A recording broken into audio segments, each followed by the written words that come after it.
Hello there everybody, this is Jimsies and this is my 36-week pregnancy vlog update. I'm going to jump right into it because I got a lot to cover in this week's vlog.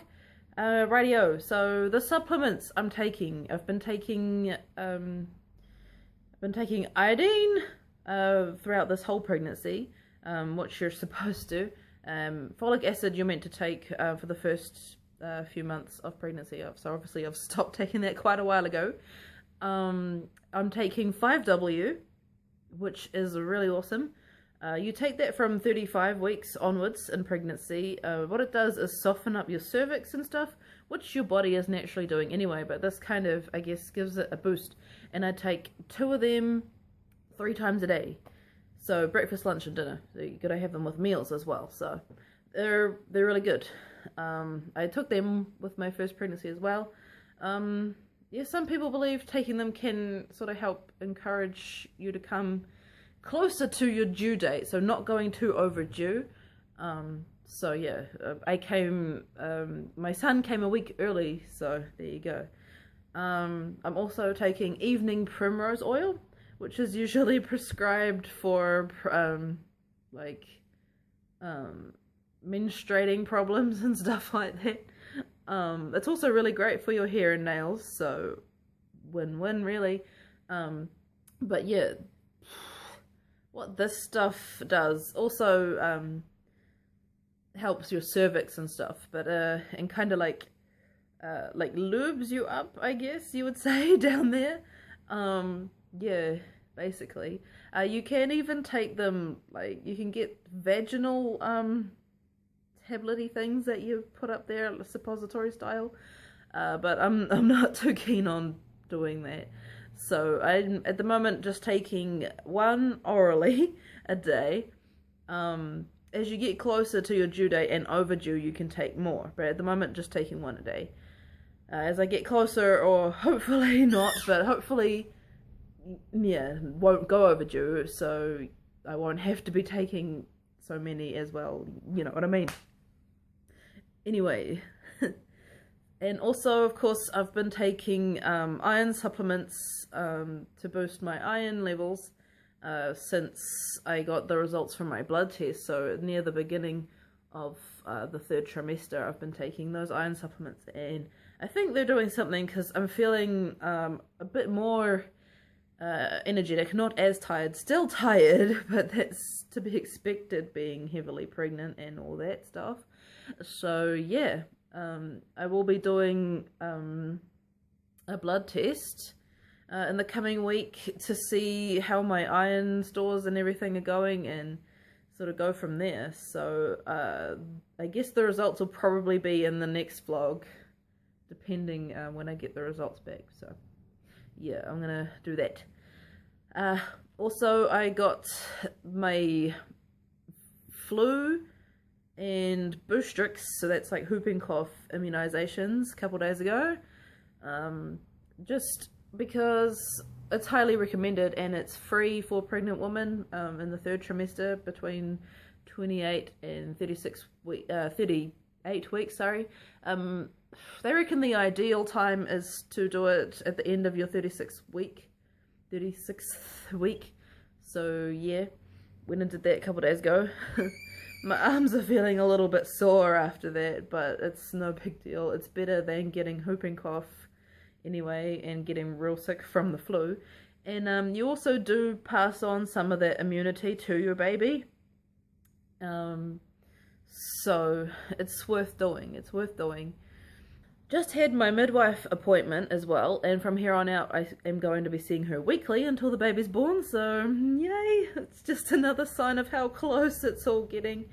Very excited, very excited. Anyway, baby's heart rate is in the 130s, 140s, and is steady, so that's awesome. Everything's fine, growth is still steady. At a more average size, so that's great. She had a feel of my belly, and my midwife reckons she's kind of moved to my right now, which is still alright. It's more ideal for her to be on the left, but she could still move back, hopefully. As long as she doesn't move back to being posterior, we're okay.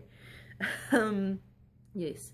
she has dropped, and she is very far down in my pelvis. I can feel this very much so. Yeah, she's right down in there. So it's putting a lot of pressure on everything. It's quite uncomfortable. Needing to pee a lot more frequently. I don't need to wake up in the night to go to the bathroom though, so I don't know. Also because I avoid drinking too much right before going to bed. Yes. So my groin, and my pelvis region, and my hips, and my back are very sore.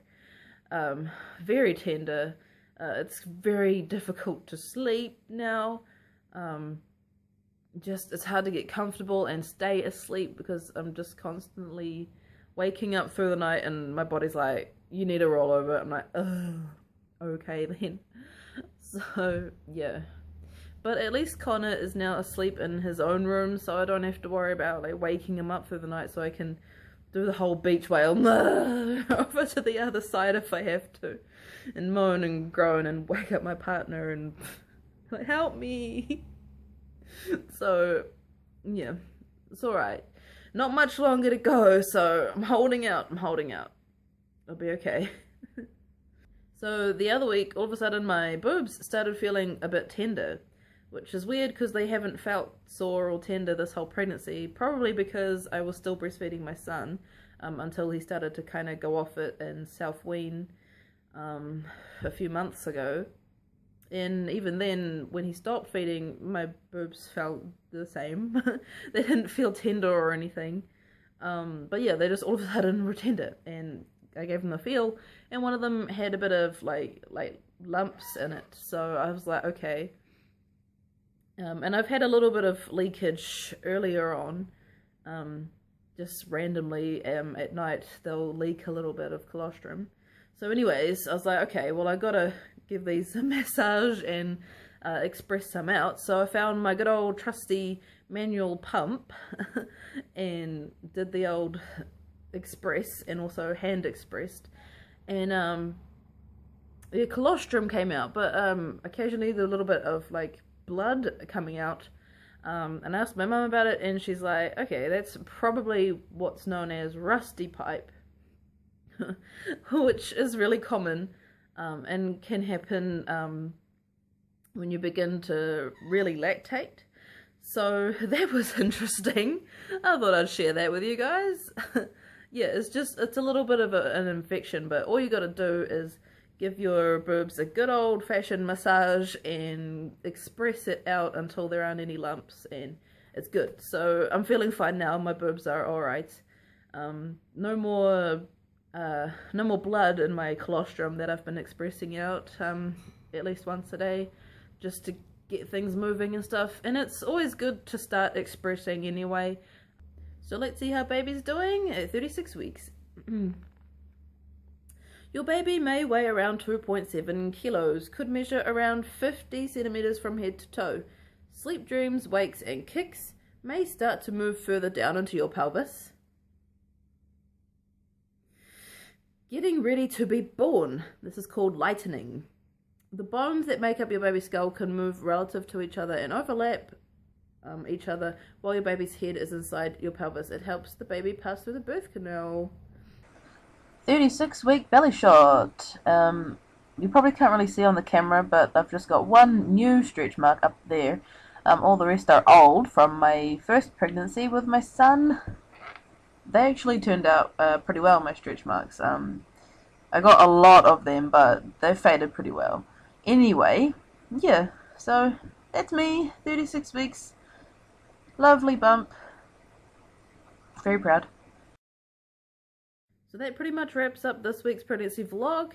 Thanks so much for watching. Sorry it was a little bit long. I'm going to try and do weekly vlogs from here on out, seeing as we're nearly there. It's crazy, she could be here like within the month. That's so crazy. Just, wow, it's really just flown by so fast. Anyway, hit subscribe to follow me on this pregnancy journey. Nearly there. And I'll see you in another video. Sweet as. I'll see you later. Bye.